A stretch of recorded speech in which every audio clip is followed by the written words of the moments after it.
As a general proposition, we like democracy, but we do not like secession. So how do we reconcile secession and democratic self-government? A popular misconception exists as to how democratic the votes on secession were. This misconception asserts that most Southerners opposed secession, and the Southern states were stampeded out of the Union by a slaveholding elite, and therefore secession was illegitimate. The federal government was right to crush it. Here are a couple of examples from an online discussion recently.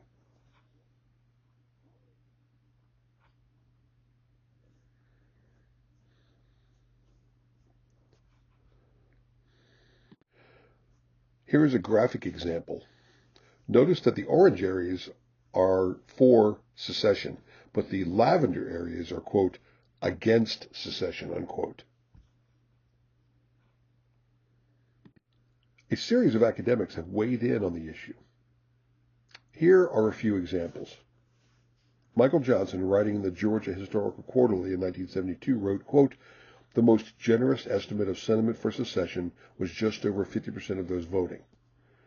And the estimate that is probably more accurate places the majority for cooperation at just over 50%. Close quote. Note that Johnson posits there are two sides. On one side is secession, and on the other side is cooperation. Historian Charles Dew added to this discussion in two articles in the Journal of Southern History and the Journal of Louisiana History. Dew shows that secession won around 20,000 votes and cooperation around 18,000, a radical majority of only 1,763. Secession could legitimately lay claim to a tenuous popular majority for the subsequent course of action, but that support was less impressive than the radicals wanted or were willing to admit.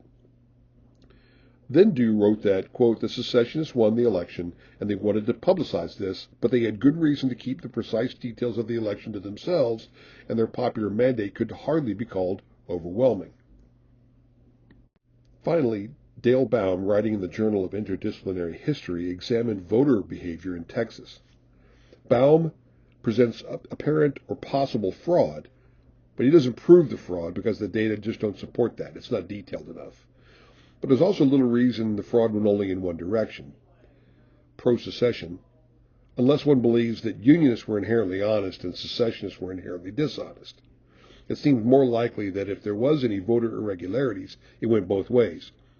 In a pro-Union majority county, it would have been pro-Union irregularities, and in a pro-secession county, it would have been pro-secession irregularities. These papers add to the body of the literature on secession, but they also contain an inherent problem. At some point in each of these, the authors start using the word cooperation as if it meant anti-secession. Dew, for his part, does define what cooperation meant, but having done so, he then goes on to use the term cooperation in the article as if it meant anti-secession. This presents a false impression to the reader who's not paying close attention. In reality, in the secession winter, there are a number of distinct positions. Secessionists believed in immediate and unilateral secession. Cooperationists, however, were a little more complicated. On one hand, cooperationists opposed unilateral secession. They worried that if their state seceded by itself and all the other states chickened out, that the entire might of the federal government would come down on their state. They did not want to be alone in this. Also, cooperationists believe in interstate cooperation, the production of proposed amendments to the Constitution, and if no answer was received within a certain amount of time, then secession. Note that cooperationists are secessionists, just delayed and joint secession. Next were conditional unionists who wanted to wait for some serious violation of the Constitution before they took the plunge of secession, for the most part. Conditional unionists voted with cooperationists in the election of delegates to the state conventions because they had nowhere else to go. Finally, there were unconditional unionists, men who believed that under no circumstances could a state leave the Union that winter. Some of these chose to not vote at all. The documents of the period showed that these positions were well understood. The New Orleans Daily Picayune, just before the Louisiana election, laid out the positions: immediate unilateral secessionist, cooperationist, including what that meant, a Southern Convention, proposed resolution of the difficulties, waiting, and then seceding jointly, and finally, conditional unionist. The Picayune did not mention unconditional unionist, but there were undoubtedly some of those in Louisiana, just not that many. Another example of the proof from the period comes from Calhoun County, Alabama. When Alabama voted on delegates to the state convention, there were two slates of candidates in Calhoun. One was for immediate unilateral secession, and the other was for, quote, resistance, unquote, not by Alabama by itself, but by, quote, a united South, close quote. In the election in December 1860, immediate unilateral secessionists won by a margin of 75% to 25%, and the delegates elected went to Montgomery and voted the way they had said they were going to vote, immediate unilateral secession, reflecting the will of the people of Calhoun County. This was the functioning of a representative democracy. Candidates declare their positions, voters cast ballots based on those declared positions, and then the elected officials go and do what the voters elected them to do. It does not get much more democratic than that. Voting behavior supports this view. In the election to the Georgia Secession Convention in North Georgia, James Eason, an unconditional unionist, looked at the choices. Presented with either a secessionist or a cooperationist, Eason declined to vote for either, saying, quote, there was only about 5 or 6 days difference between them. Eason realized that cooperationists were secessionists, just in favor of delayed secession. He was not intimidated out of voting. He just did not like the choices. There was no unconditional unionist candidate running for office, so Eason chose not to vote at all. 3 states conducted referenda on secession that winter.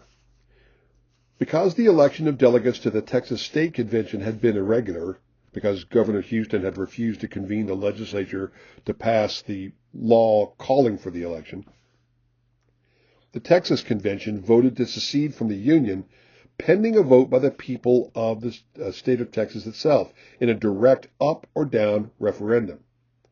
The map here depicts the results of that election. Secession won 90% of the vote, and opposition to secession represented 9% of the vote. In Virginia, the state convention voted to leave the Union pending the results of a referendum. In the voting on May 23, 1861, Virginians went to the polls and voted an up or down on secession. In that election, it appears that something around 80% of the voters of Virginia favored secession and 20% favored remaining in the Union. Because Tennessee did not hold a state convention to secede from the Union, the legislature adopted secession from the Union pending the results of a statewide referendum on the issue. In June 1861, Tennessee voted about 70% in favor of leaving the Union and 30% in favor of remaining. The map above shows the distribution of pro-Union and pro-secession counties. Generally, the Union was strongest in the mountainous east region of the state and along the Tennessee River, which was where commerce flowed. Cooperationists went to their state conventions, argued in favor of the southern states together, proposing amendments to the Constitution, waiting for the North to adopt the amendments, and if no satisfactory answer was received, then secede together. Note that this is ultimately a secession policy. One cooperationist was Jeremiah Clemens of North Alabama, a kinsman of Mark Twain. He argued for cooperation, and then when the policy was defeated in the convention, he signed the Alabama Ordinance of Secession and served in the Alabama militia in the Civil War. Thomas Watts was another opponent of secession. Before the presidential election, he had opposed secession. Once Lincoln was elected, he became a secessionist and even helped create and lead the 17th Alabama Infantry in Pensacola and Corinth, Mississippi. Herschel Johnson ran for vice president as a Democrat along with Stephen Douglas. He served in the Georgia Secession Convention, where he argued in favor of cooperation policy. When the cooperationists were defeated, Herschel Johnson then signed the Georgia Ordinance of Secession and served in the Confederate Senate. James Alcorn of Mississippi was a cooperation delegate to the Mississippi Convention. When his policy was defeated in the convention, he signed the Mississippi Ordinance of Secession and then went on to serve in the Mississippi Militia in the war. John Baldwin of Stanton, Virginia, ran as a cooperationist. He argued for cooperation in the Virginia Convention of 1861, where he served as the deputy to the leader of the Cooperation Party there. When Virginia voted to leave the Union, Baldwin signed the Virginia Ordinance of Secession and then went on to command the 52nd Virginia Infantry in the first year of the war. He resigned his commission and then served in the Confederate House of Representatives. Finally, Jubal Early was elected as a cooperation delegate to the Virginia Convention. He opposed immediate unilateral secession. When the state voted to leave the Union, Early signed the Ordinance of Secession and volunteered to serve in the Confederate Army. He rose to the rank of lieutenant general and commanded the 2nd Corps of the Army of Northern Virginia. After the war, he was one of the most strident advocates of the lost cause. Pictured here is an example of wartime propaganda that still resonates with those who study the Civil War today. It is important to remember, however, that this image is propaganda. It is not drawn for accuracy. It is an attempt to convince the viewer of a proposition, the idea that secession was not democratically adopted. Reality, however, indicates that secession was democratically adopted. If secession had not been adopted democratically, cooperationists would not have served the Confederacy. Voters would have rebuked secession at the polls. As we have seen in the 3 states where direct referenda were held, the voters overwhelmingly supported leaving the Union. Next, in order to understand the period, we have to realize that cooperation in reality is cooperative secession.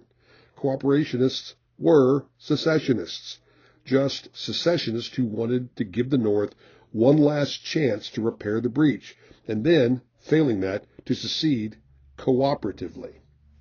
The ambiguity in the name contributes to a profound misunderstanding of the nature of the Civil War. If secession was adopted democratically, wasn't the North's righteous cause opposition to secession, by definition, anti-democratic?